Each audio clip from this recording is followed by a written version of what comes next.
Hi everyone, hope you're doing well from wherever you're watching this channel, depending on your time zone.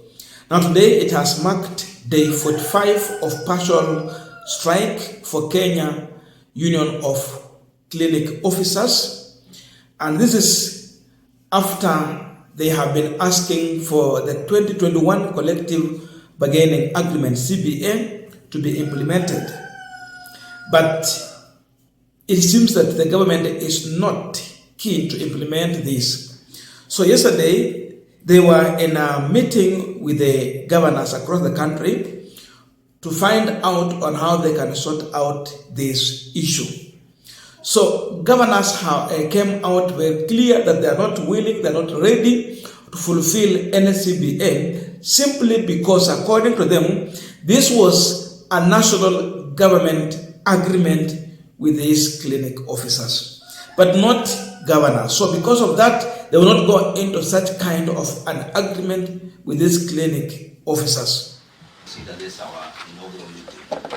This is a process that will be a give and take, where we give, where you take, where you give, we take. But at the end of it all, let us be guided by what Wazungu said: the end justifies the means.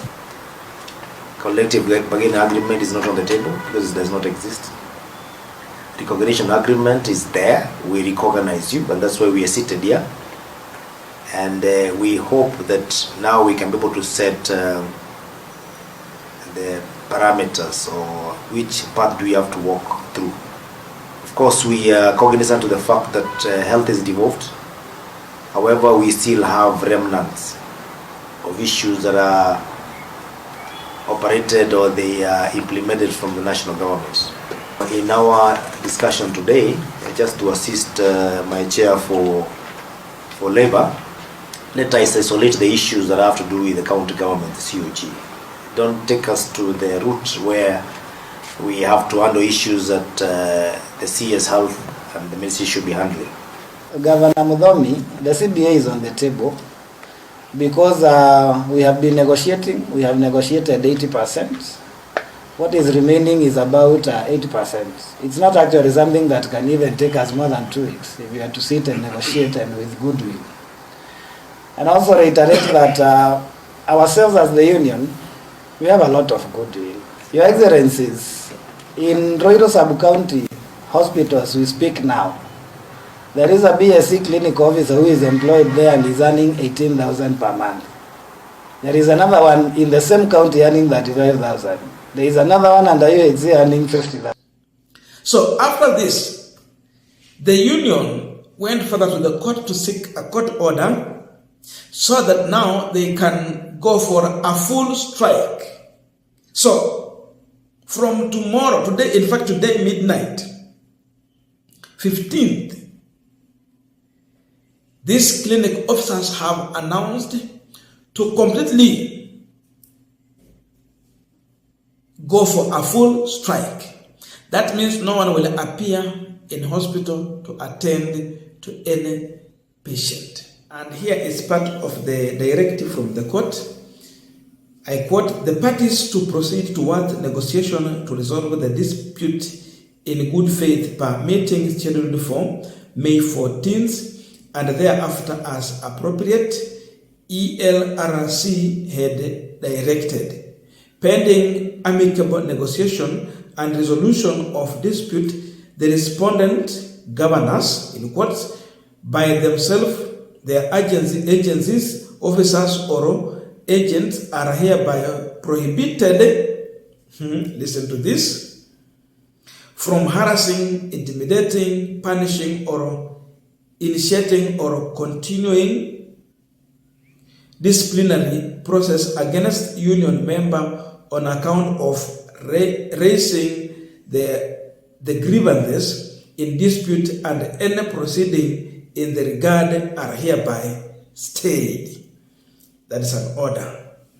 And this is what the doctors are saying, the clinic officers are saying: our strike is protected. The court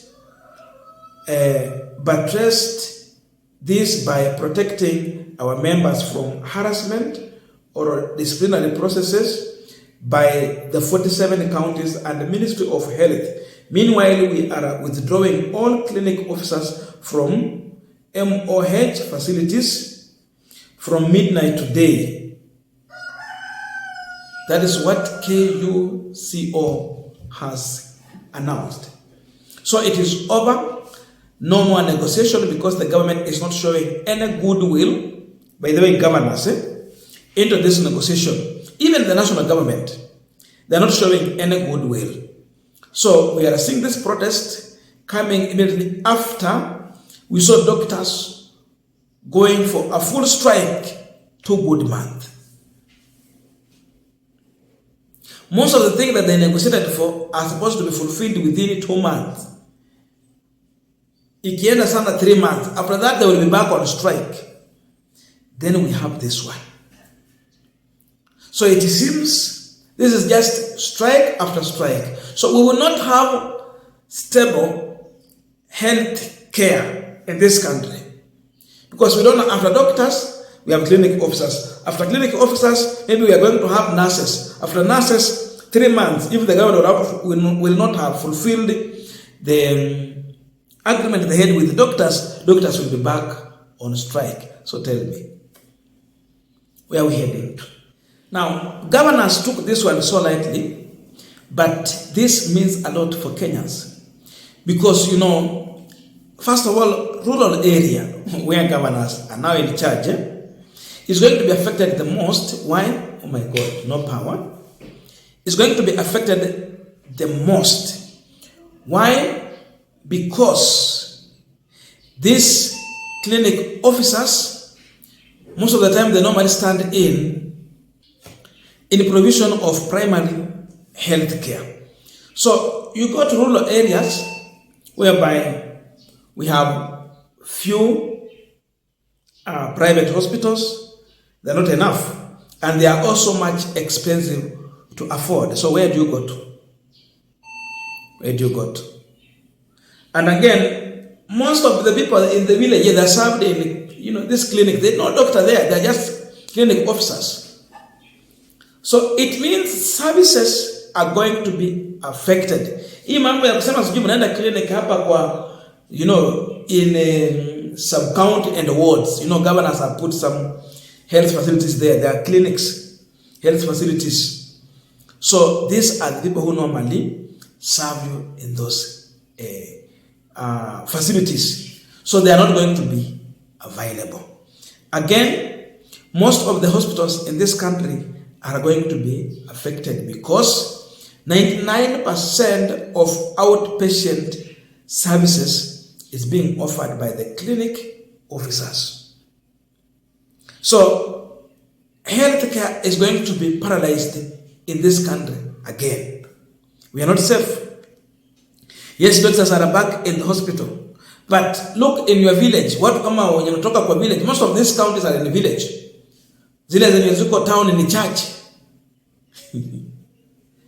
And again, the whole county, it can't be, a whole town unless if it, kama ni Nairobi tunaelewa, kama ni Mombasa tunaelewa, kama ni Kisumu ni sawa, hata Kisumu sio yote. But what about these other areas? Ukienda paka Kakamega, it's not the whole county ya kwamba ni town. No. Town is just one constituency. What about the remaining 10? Ziko huko chini. But now the problem is here. So doctors, nurses, and clinic officers are learning that this administration has no any goodwill to serve their interest in any way. You cannot have a president who, request for an additional budget after using the entire 1-year budget in 6 months' time. But you can't pay doctors. You see, they are removing taxes from 16%, now they want to take it to 22%. And Ruto is very bold about this. I don't know how you think about these people in Kenya. But you cannot pay these health workers. So many agreements they did, which were supposed to be fulfilled. You come in, you take office, You take handover, but you don't want to fulfill what I say. We have seen renovation taking place at the official residence of the Deputy President. The entire building was put up at a cost of 450 million Kenyan shillings. Renovation of the same house is going to cost the taxpayer 600 million Kenyan shillings. More than 150 million extra to what was used to put up another full structure. Why can't you put up another house, a new one? So you mean the cost of painting and fixing some small issues here and there is more expensive than putting up the new structure? These health officers are watching very keenly. They know very well that this government has money. We have seen Statehouse buying new vehicles. So expensive, fuel guzzlers. But they know nothing about the welfare of these clinic officers. So what do you expect? They will be on strike. So under William Ruto, Kenyans are going to suffer. The governors also have a duty to fulfill. But because the national government is misbehaving, they are also taking the same route. They are embracing the same thing. Now they are joining together. But again, governors have a reason that the national government, sorry for that, is not giving enough money to counties so that they can deal with the issue of health.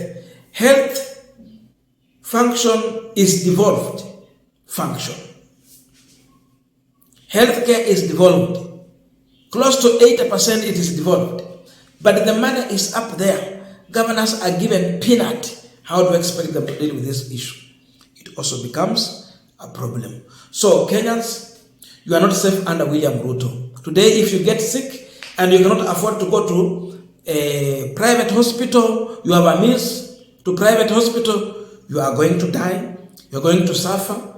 The illness is going to be so dangerous and severe to you because the man in Statehouse, together with the governors, are not willing to listen or to understand you. Mark you, these people, they have a healthcare cover, which is so much expensive, they can even fly out of the country, but for you, you have no any option to fly to India or elsewhere. You will suffer here.